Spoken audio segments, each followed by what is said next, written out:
한국 사람들이 대부분이 흑백으로 갈라져 있어요. 저놈은 나쁜 놈, 저놈은 우리 편, 좋은 놈 우리 편. 그걸로 갈라져 있어요. 그러니까 객관적인 사실은 관계가 없어요. 우리 편이 하면은 저놈이 뭐 범죄를 저질렀건 권력형 비리를 저질렀건 아니면 무능한 건 뭐 이렇게 관계가 없어요.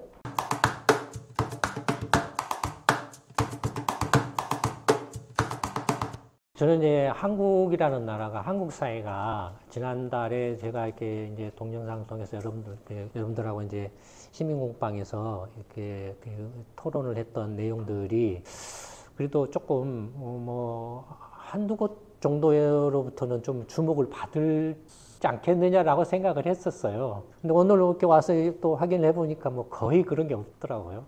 뭐 할 수 없죠, 뭐. 할 수 없죠. 지금 이제 일본 같은 경우도 뭐 지난달에도 말씀을 드렸지만 일본 의사들이 지금 이제 가장 심각한 문제가 뭔지 아세요? 과로예요. 지금 좀 말씀드렸잖아요. 지난번도 일본 의사들이 지금 일본도 지금 굉장히 그 의료 서비스 공급이 부족하다고, 의사 수가 부족하다고 말씀드렸잖아요. 그럼 부족한데 지금 일본은 이미 그 고령화가 30%예요. 그럼 어떻게 그 대체를 할 것 같아요? 아침 9시 반에서 시작해가지고 오후 6시에 끝나요? 택도 없어요. 택도 없어요. 그러니까 지금 일본에서 지금 일본 의료 그 시스템이나 제도 중에서 일본 정부도 공개적으로 지금 그 가장 큰 심각한 문제 중에 하나로 의사 과로 문제예요. 의사 과로 문제. 퇴근을 못해요, 퇴근을. 한국 의사들은 퇴근 못하고 막 과로해도 좋으니까 나 돈만 많이 벌게 해줘 하고 좋아할지는 모르겠죠. 그렇게 과로, 이렇게, 이른바 이렇게 그 잔업이라고 그러죠. 쉽게 말하면은. 그걸 엄청나게 하는데도 연봉은 한국보다 낮아요. 한국 의사보다 낮아요. 연령도 거의 그 병원장급이 한국의 의사 평균 정도 연봉? 지난번에 했던 그 정도예요. 병원장급이 한 3억 원 정도? 조금 못 되나? 일본 60세. 평균 연령 60세인가 62세인가 그런데, 한국은 일반 이제 동네 의원들이 평균 그 의사들이 연봉이 3억 원이 넘으니까. 너무 욕심을 부리면 스스로 화를 입어요. 스스로 화를 입어요. 안타까운 게, 이게 의사들만의 문제인가요? 뭐 어떤 문제예요?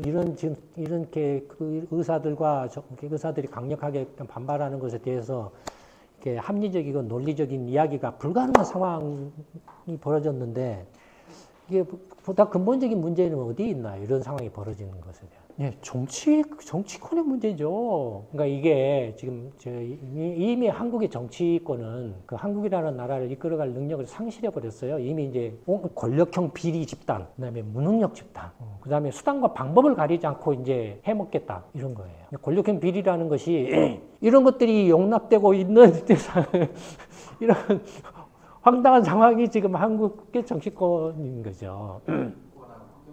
그러니까 예전에 제가 그런 말을 하죠. 차라리 그러면 5천억짜리 사업을 하지 말고 500억을 띄워줄게, 너 먹어라. 니들 그냥 먹어버려, 차라리. 그럼 4,500억 전락되는 거 아니에요? 차라리 그게 싸다 이거예요. 차라리 그런 게.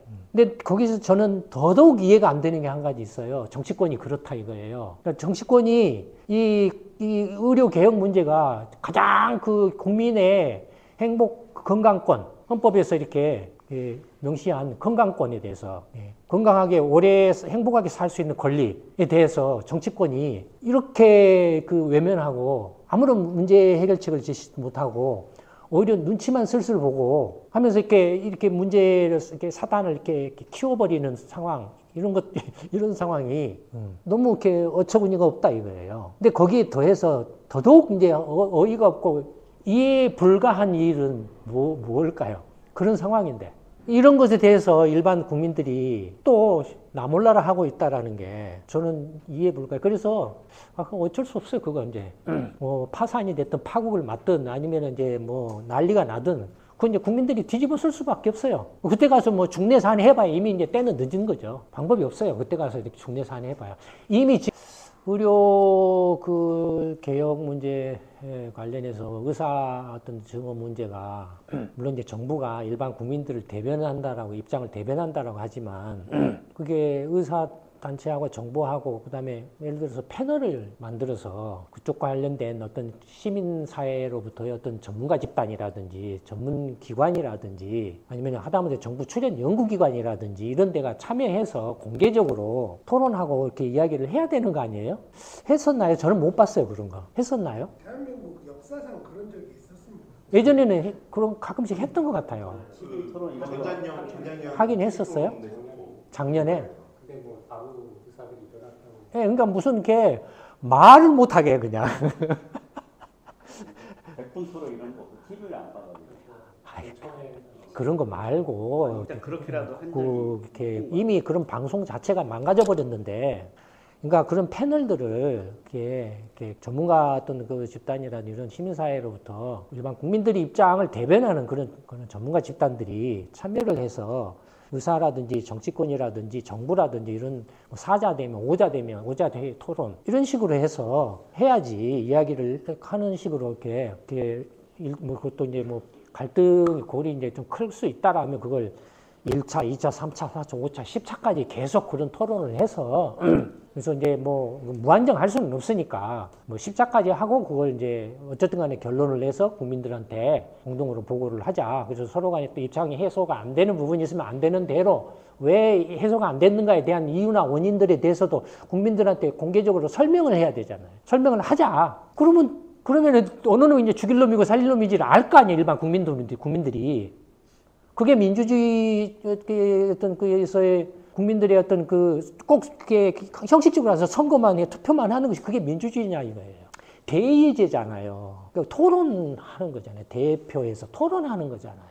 한국의 민주주의는 이게 왜 뒤틀린 민주주의, 그냥 기계적인 투표만 하는 그런 뒤틀린 민주주의죠. 그러니까 정상적인 민주주의라고 하기 힘들죠. 그러니까 뭐랄까요?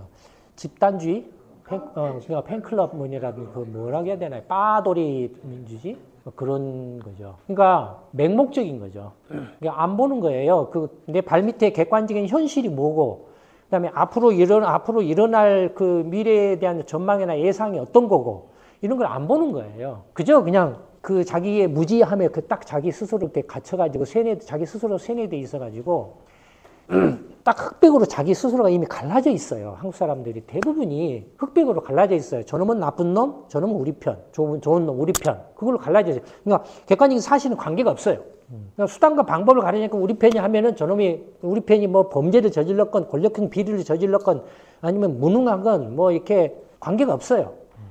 근데 무능하다라는 것은 뭐냐면 리더십이 없다라는 거예요. 리더십이 없다는 것은 자기 나라에 대해서 뭐가 문제고 그 문제를 어떻게 해결하고, 그다음에 미래 자기 나라를 어떤 방향으로 이끌어 나갈지에 대한 비전이 없기 때문에 그래요. 뭐가 문제고 그걸 어떻게 해결하는지 잘 모르거나, 그다음에 미래에 어떤 방향으로 이끌어 가야 될지 비전이 없기 때문에 무능한 거예요. 그런 것들이 없는 사람들이 국회의원이 되고 장관이 되고 무슨 총리가 되고 하기 때문에 그런 거예요. 그냥 유명세만 타가지고 그다음에 선동해가지고. 한국의 지금 가장 심각한 문제가 지금 무능보다도 권력형 비리 문제가 지금 가장 심각한 문제예요. 이걸 지금 한국인들이 지금 권력형 비리를 용인을 했다라는 게 저는 아주 심각한 문제라고 생각을 해요. 물론 이제 그에 앞서서 상권 분립이 이렇게 무너져 버렸다라고 이미 이제 비판을 했잖아요. 이른바 경찰, 검찰, 법원 이쪽에 이른바 사법기관에 서신 사람들이 입법 정치권에 들어오면 안 된다라고 했는데 이미 대통령까지 나와버렸잖아요. 그러니 경찰이든 검찰이든 법원의 판사든 무슨 수사나 범죄 권력자들의 어떤 수사나 재판을 제대로 하겠냐 이거예요. 저놈이 나중에 대통령 될 것 같으면은 수사 안 한다 이거예요. 오히려 이렇게 무죄로 놔준다 이거예요. 그 다음에 재판을 해봐야 좀 무죄로 재판을 해준다 이거예요. 권력이 없더라도 돈만 있으면 이렇게 무죄라고 해주는데, 돈만 있으면 봐주고 무죄라고 이렇게 수사 안 하고 재판도 이렇게 풀어주는데, 권력이 있으면 자기도 이제 나가서 뭐 국회의원 한 자리 좀 이렇게 공천 받아먹을 생각이 있을 거 아니에요. 이제는 이미 경찰이든 검찰이든 판사든 이거 해봐야 공무원 이렇게 월급이, 검판사 월급이 뭐 이렇게 연봉이 1억을 넘는다고 어쩐다고 쳐도 성에 안 찬다 이거예요. 자기 주위에 그런 급의 이쪽 벤처나 이런 쪽에 사는 사람들은 막 몇백억, 몇천억 막 거부가 됐는데 나도 그런 정도로 좀 거부가 되고 싶다라는 욕심이 커지죠. 저놈하고 나하고 똑같은 놈이 똑같은데 내가 못할 게 뭐가 있어. 그 다음에 여기서 해봐야 누가 알아줘. 이제는 검사나 판사 했다고 해봐야 누가 쳐다봐 주냐 이거예요. 그렇잖아. 옛날하고 다르잖아요. 이미지가. 지금은 문제 되면은 변호사 사갖고 와서 법정에 가서 싸우자라고 하잖아요. 그러니까 그 경찰이나 검찰이나 판사가 그런 어떤 사법 시장을 건전하게 키워가지고 거기에서 자기들의 어떤 문제들이나 경제적인 문제들을 해결하려고는 하지는 않고 본인들 스스로가 다 이렇게 뒷거래를 이렇게 유전무죄, 무전유죄라는 식의 그런 뒷거래를 공공연하게 하면서 그게 관행이라는 걸 포장을 해가지고 다음에 전관예우네 뭐나 하는 식으로 범죄가 죄가 있는데도 불구하고 전관이 변호사를 하면은 죄가 없는 걸로 해준다 이거예요. 수사도 제대로 안 하고 죄가 없는 걸로 해준다 이거예요. 이게 정상적인 지금 이제 정상적인 상태의 나라입니까? 아니 사실 개판이 됐죠. 그나마 미국, 유럽 같은 경우는 이 권력형 비리는 단죄를 해요. 일본도 그래요. 일본도 50만 원 받아갖고 날아가고 그러거든요. 국회의원이 50만 원 뒷돈 받아갖고 날아가요.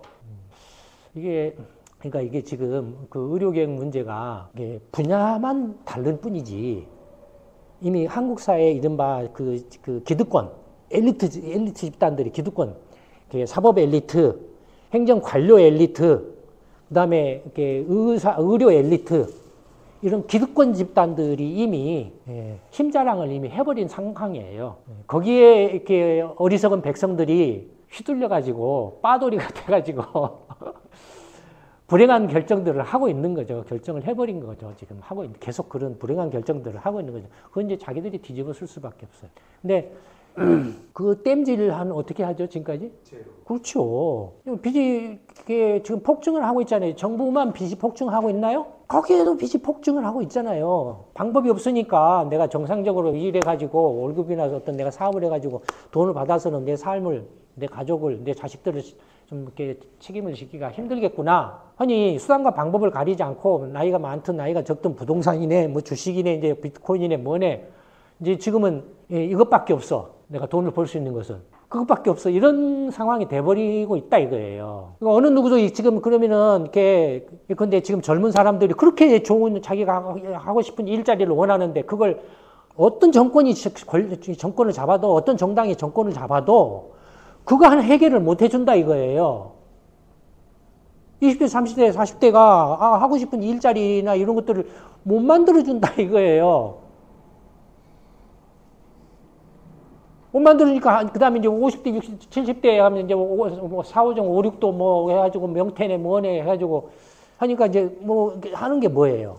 전부 이제 최저임금 좀 올려주겠다. 그 다음에 내가 그 기초연금 뭐 10만 원, 20만 원, 나 30만 원, 나 40만 원, 나 50만 원 계속 해온 거예요. 그러니까 사람들이 전부 이제 자기 자력으로 문제를 해결할 힘을 계속 잃어버리는 거죠. 멍청하게 이제 무슨 내가 진보네 보수네 그런 황당한 소리를 떠드는 거예요. 무식하게. 젊은 애들도 막 젊은 애들 정치권에 들어간 젊은 애들 보면은 같은 게 나이만 젊었지 정신 연령은 똑같이 늙어 있어요.